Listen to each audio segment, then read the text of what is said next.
गलती अगर आपने भी करी है तो जिंदगी में कितना भी पुण्य करोगे उसका फल नहीं है।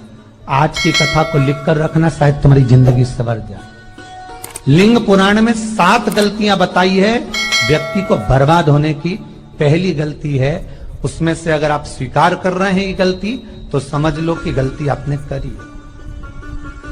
गंगा जल तो बुलवाया टैंकर भरकर, 21,000 बेलपत्र भी समर्पित कर रहे हो। आप मंदिर के अंदर बैठ गए, दर्शन करने वाला आता रहा, किसी को अंदर प्रवेश नहीं दिया। आप गंगा जल चढ़ाते रहे, आप बेलपत्र चढ़ाते रहे, आप स्वयं पूजन करते रहे, और दूसरा व्यक्ति ना जाने किस भाव से, किस रूप में आकर भगवान की सेवा करना चाहता था। पंडित जी ने आपके चक्कर में उसको जल नहीं चढ़ाने दिया, पंडित जी ने आपके चक्कर में उसको बेलपत्र नहीं चढ़ाने दिया। पहली गलती यह हो गई कि भगवान के भक्त को भगवान से दूर कर दिया गया। अब उठा लो श्रीमद् भागवत कथा। 2 देवताओं ने गलती करी थी। एक ब्रह्मा जी ने गलती करी थी कि गाय बछड़ों का हरण कर लिया था। 1 वर्ष होने में 1 दिन था तब ब्रह्मा जी ने गाय बछड़े वापस दिए थे। दूसरी गलती इंद्र ने करी थी, जल वृष्टि करी तब भगवान कृष्ण को गोवर्धन पर्वत उठाना पड़ा। दोनों देवताओं ने गलती करी पर भगवान कृष्ण ने इंद्र को क्षमा कर दिया पर ब्रह्मा को क्षमा नहीं करा। क्यों नहीं करा? क्योंकि इंद्र को क्षमा इसलिए करा क्योंकि इंद्र ने जब जल वृष्टि करी तो सारे ब्रजवासियों को भगवान के चरणों में लाकर छोड़ दिया। सारे ब्रजवासी गोवर्धन पर्वत के नीचे आकर बैठ गए, भगवान के चरणों में आ गए। और ब्रह्मा ने जो गलती करी वो ऐसी गलती करी कि भगवान से गाय और बछड़ों को दूर कर दिया। जो भगवान से भगत को दूर कर दे उसको शंकर कभी क्षमा नहीं कर सकता। इसलिए बर्बादी का पहला कारण आप भक्त और भगवान में दूरी बना दी। दूसरा कारण, भगवान की जब पूजन कर रहे हो, 21,000 बेलपत्र चढ़ा रहे हो, गंगा का जल चढ़ा रहे हो, चंदन चढ़ा रहे हो, अबीर चढ़ा रहे हो, गुलाल चढ़ा रहे हो, तो तुम्हारे भीतर ये अहंकार, जब तुम पूजन करके उठो तो उठते समय तुम्हारे भीतर अभिमान नहीं होना चाहिए कि मैंने जो अनुष्ठान करा उसके बराबर कोई नहीं कर सकता। तीसरा कारण कहा कि भगवान की सेवा तो आप कर रहे हो, भगवान की चाकरी में तो आप लगे हो, भगवान की आराधना भी कर रहे हो, दिया भी लगा रहे हो, धूप बत्ती भी लगा रहे हो, स्नान भी करा रहे हो, पंचामृत स्नान भी करा रहे हो, सारी पूजन अर्चना सब तुम कर रहे हो। पर हो सकता है इस पूजन अर्चना में आप केवल 3 घंटा पूजन करते हो और बाकी के समय किसी न किसी की जीवात्मा को दुख पहुंचा रहे हो। एक कथा में एक बात कही थी कि भले मंदिर में दिया मत लगाओ, भले मंदिर में जाकर धूप बत्ती मत जलाओ, भले मंदिर में जाकर भोग मत लगाओ, भले मंदिर में जाकर जल मत चढ़ाओ, कुछ मत करो, भले भगवान को नए कपड़े मत पहनाओ, भले तुम्हारी मर्जी पड़े भगवान को भोग मत लगाओ, पर शास्त्र कहता है कुछ मत करो, पर एक काम जरूर करना कि किसी के चेहरे पर प्रसन्नता ला देना तो मंदिर में दिया जलाने के बराबर होगा। किसी के चेहरे पर चमक ला देना, प्रसन्नता ला देना तो अगरबत्ती लगाने के बराबर होगा। किसी गरीबड़े के, किसी दुखी के चेहरे पर अगर तुमने प्रसन्नता ला दी तो वो भगवान को कपड़े पहनाने के बराबर होगा। मालूम पड़े तुम मंदिर में पूरी सब्जी बांटो, मंदिर में भोजन कराओ, मंदिर में सारा पकवान चढ़ाओ, और कोई तुम्हारे कारण अगर दुखी है तो तुम्हें वो सुख का भान नहीं हो सकता। तीसरा कारण है हमारा, वो सुख नहीं पी सकता। चौथा कारण है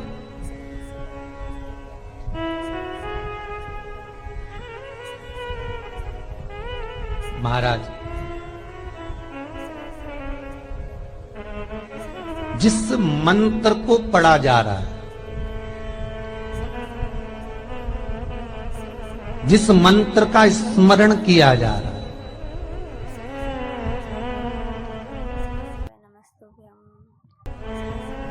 जिस भगवान की माला को हम जप रहे हैं, हम पाठ कर रहे हैं, उसमें त्रुटि। उठा लीजिए दुर्गा सप्तशती। दुर्गा सप्तशती का हिंदी अनुवाद में एक थोड़ा सा दृष्टांत दिया है, आपको मालूम होगा।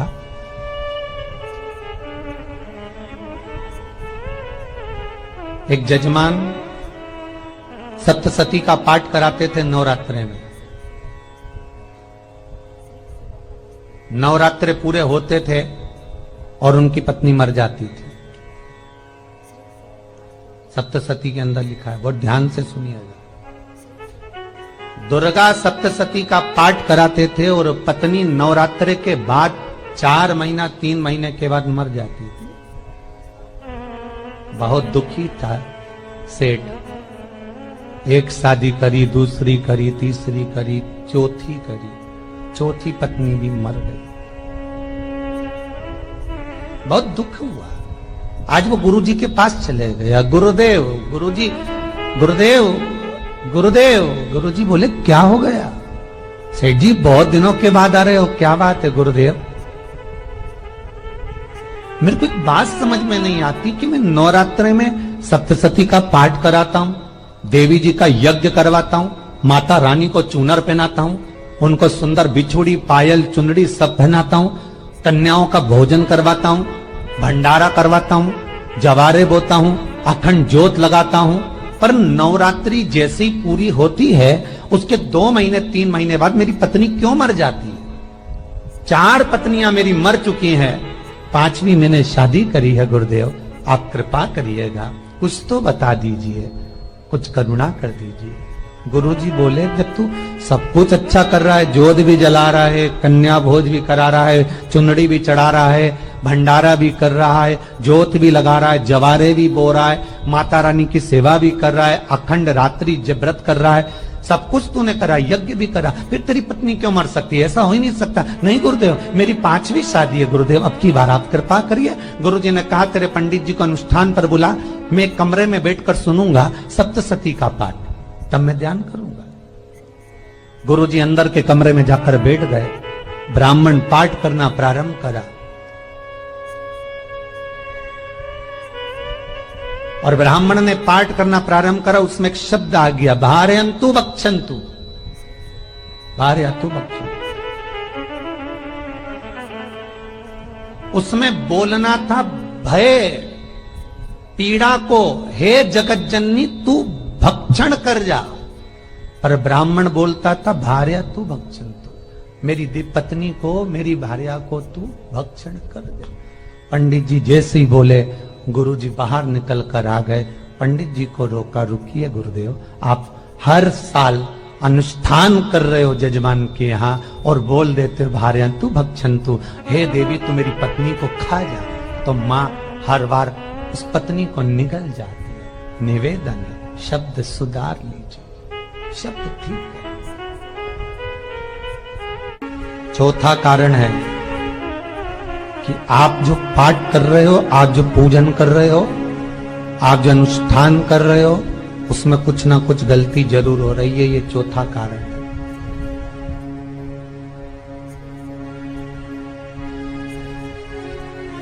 एक बार पूरे घर के लोगों को बिठाओ, अपने घर के लोगों को, मम्मी से पूछना, मम्मी तुम कौन कौन सा पाठ करती हो?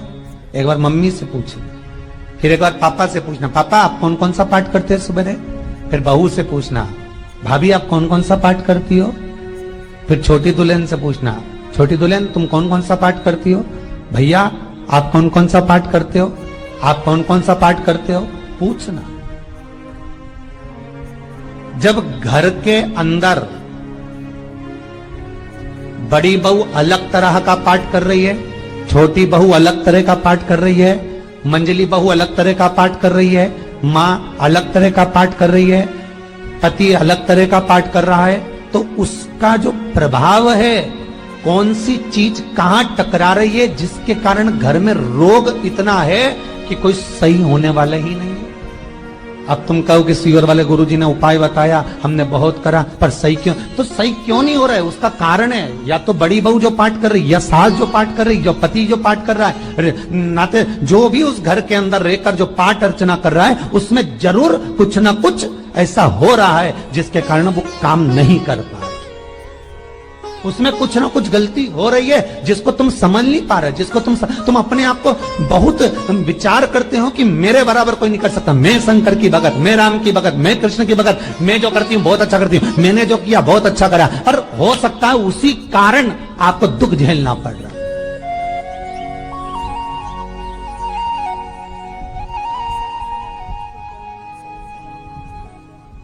उसी के कारण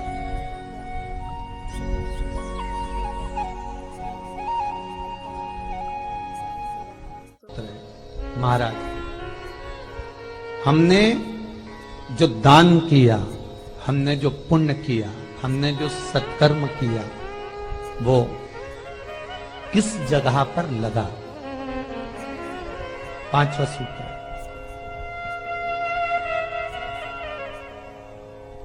जो आप दान कर रहे हो, जो आप पुण्य कर रहे हो, सत्कर्म कर रहे हो, वो किस जगह पर लगा? ये पांचवा सूत्र। फिर निवेदन करेंगे, गाय, बेटी और लक्ष्मी 50 बार विचार करना, तब किसी को देना। बेटी किसी ऐसे को मत ब्याह देना जो जुआ खेलता हो, मदिरापान करता हो, मांसाहार करता हो, वेश्यावृत्ति करता हो। वो बेटी का सम्मान नहीं करेगा। बेटी रोएगी तो कन्यादान करने वाले को रोना पड़ेगा। दूसरे नंबर पर गौ माता, गाय ऐसे ब्राह्मण को दान मत देना कि ब्राह्मण के घर में खुद रहने की जगह नहीं और गाय को ले जाकर तुमने दे दिया और उस ब्राह्मण ने जब तक दूध दिया बांध कर रखा, एक तगाड़ी बाल्टी साड़ी के चक्कर में ले लिया, सोने के सींग के चक्कर में ले लिया और बाद में वही गाय कसाई के हाथ में बिक गई और कसाई ने काटा तो बद्दुआ तुमको लगी।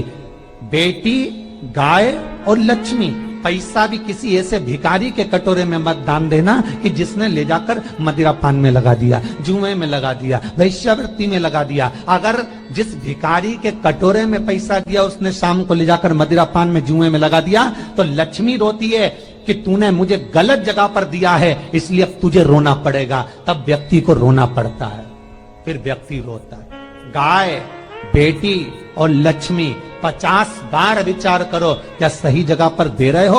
और अच्छी जगह पर दोगे तो संपदा भी बढ़ती है, सुख आता है। अगर बेटी सुखी रहेगी तो मायके के लोग सुखी रहेंगे, गौ माता सुखी रहेगी तो संसार सुखी रहेगा। और आपने जो धन दिया, आपने जो पैसा दिया किसी भिखारी के कटोरे में, अगर उसने गलत जगह पर लगाया तो रोना तुमको पड़ेगा। किसी आजकल के भिक्षुकों को अगर रोटी दे दो तो लेते ही नहीं, आटा दो तो नहीं लेते।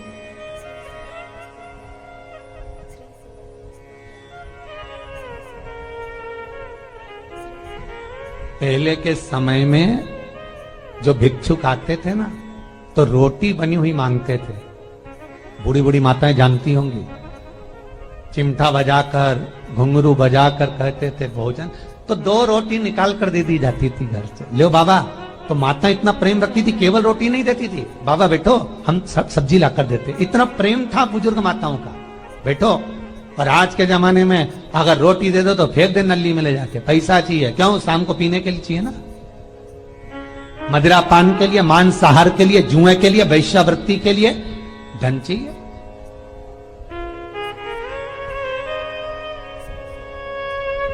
भोपाल के और इंदौर के, इंदौर का राजवाड़ा चौराया और भोपाल का लाल घाटी चौराया, इन दोनों चौराहे पर इतने से बच्चे लोग भीख मांगते हैं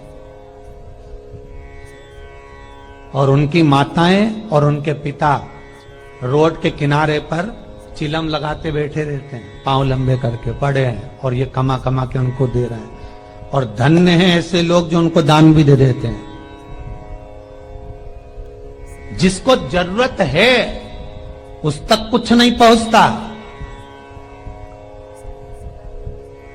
अभी भी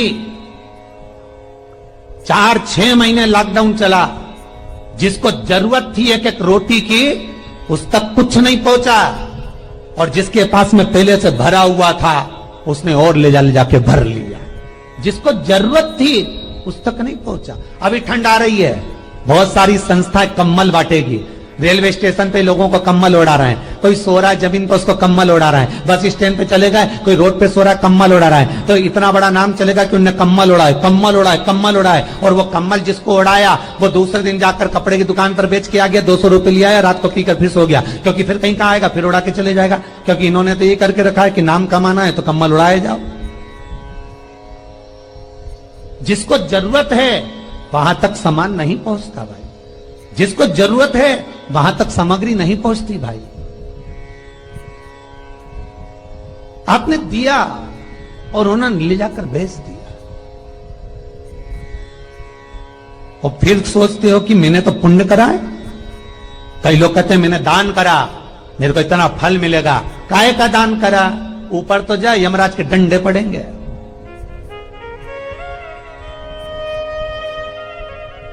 रेल में, ट्रेन में आप बैठ जाओ, रिजर्वेशन कोच में छोटे छोटे लड़के आते हैं, अपना कपड़ा उतारते हैं। सही बोलना रे भाई, जितने लोग टीवी पर कथा सुन रहे हो, छोटे छोटे बच्चे अपना कपड़ा उतारेंगे और पोछा लगाएंगे रेल की बोगी में। जब गवर्नमेंट ने स्वीपर रख रखे हैं तो तुम्हें अंदर आने का किसने कहा? कौन ने कहा कि तुम अपना कपड़ा उतार के पोछा लगाओ? और वो अपने शरीर का कपड़ा उतार कर पोछा लगाता है, आपके आगे हाथ फैलाता है, आप 1-1, 2-2 रुपए दे देते हो। वो अगले स्टेशन पर उतरता है, कोई सूंघने की सामग्री लेता है, सूंघ सूंघ के वो बर्बाद हो जाता है और कहीं कूद कर मर जाता है। उसके मरने में 1 रुपया तुम्हारा भी लगा है, इसलिए नरक तुमको भी भोगना पड़ेगा, क्योंकि उसके मरने में तुमने हेल्प करी है।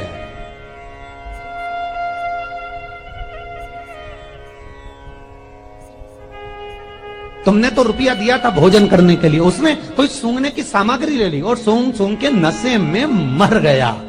उसके मरने में 2 रुपए तुम्हारे हैं, 1 रुपए तुम्हारा है, तो भोगना तो तुमको भी पड़ेगा ना।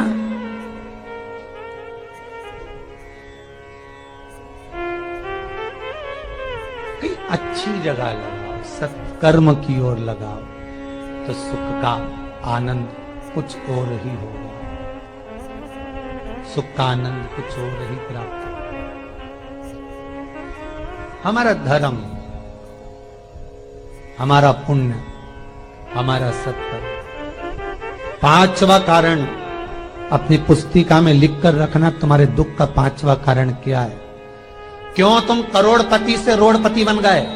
तुम्हारे यहां पर 4-4, 5-5 गाड़ी थी, खूब वैभव था, खूब धन था, फैक्ट्रियां चल रही थी, सत्ताएं चल रही थी।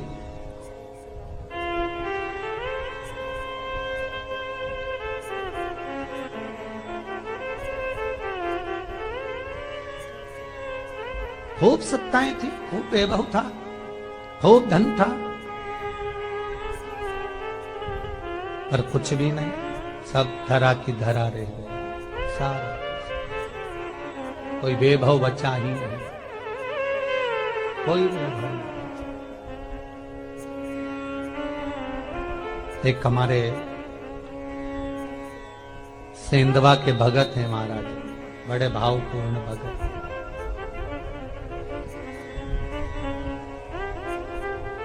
वो कहे गुरुजी हम बड़े दुखी हैं, बड़े कष्ट में। हमने कहा कष्ट का कारण कुछ ना कुछ जरूर होगा, दुख का कारण जरूर कुछ ना कुछ होता है। कहने लगे गुरुजी हमारी तो जीनिंग चलती थी, खूब फैक्ट्रियां चलती थी, इतना जीनिंग फैक्ट्रियां थी, इतना चलता था,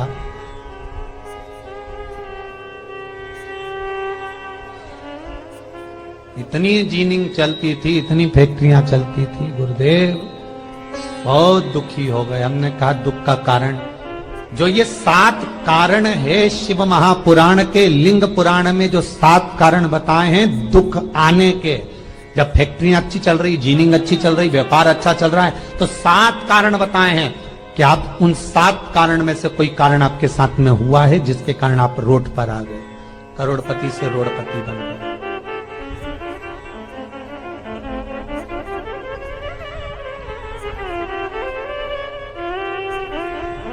कभी कभी नगर में, गांव में सभी का व्यापार एक साथ समाप्त हो जाता है। कभी कभी गांव में, नगर में सबका व्यापार एक साथ समाप्त हो जाता है, सबका व्यापार एक साथ ही खल्लास हो जाता है, समाप्त, सभी कर्जे में हो जाते हैं। तो समझ लेना कि उस गांव के खेड़े का देव महादेव, उस गांव का खेड़ापति भगवान शंकर, उस गांव का शिव जरूर रुष्ट हुआ है, जरूर रुष्ट हुआ। उसको मनाने का प्रयास करो, जिससे अपनी नगर, अपना गांव फिर उन्नति की सीढ़ी पर चढ़ जाए। पांचवा कारण मंत्र जाप को, अर्थात तुम्हारा फिर निवेदन, गाय, बेटी और लक्ष्मी 50 बार विचार करना, तब देना, नहीं तो मत दे, मत दीजिए।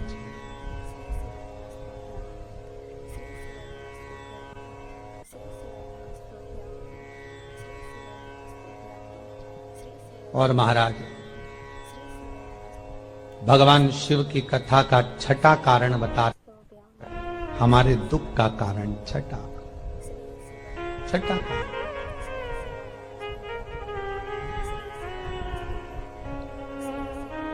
आदर सम्मान में कमी। घर के जो बड़े हैं, घर के जो बुजुर्ग हैं, घर के जो आदरणीय हैं, उनका सम्मान नहीं कर रहा। सुंदर कहा, जिस घर में माँ बाप की इज्जत नहीं होती, उस घर में देखना कभी बरकत नहीं होती।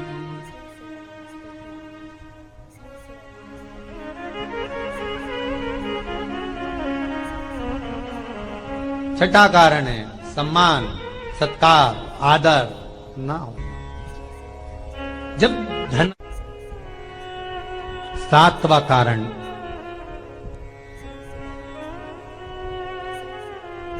ये अंतिम कारण है। जितने लोग कर्जे में, लदालू में, जितने लोग दुखी हैं, जितने लोग तकलीफ में, आज की कथा को बहुत दिल से सुनना, अपनी गलती को जरूर छांटना। मुझे विश्वास है मेरा भोलेनाथ, आप अगर गलती को स्वीकार कर लोगे तो शंकर वापिस आपको करोड़पति बना देगा, लखपति बना देगा। शंकर आपके भंडार फिर भर देगा। 7 कारण में से अपनी गलती को जरूर छांटना साहब कि आपने गलती कौन सी करी, और अपनी गलती को छांट ले, यही सबसे बड़ी बात है ना। लोग सुनने के बाद भी नहीं छाटेंगे, नहीं मैंने तो कुछ करा ही नहीं, मैं तो कुछ करी नहीं, बस मैं ही तो है, हरी जगदम्बा वो मैं ही फंसा है बीच में।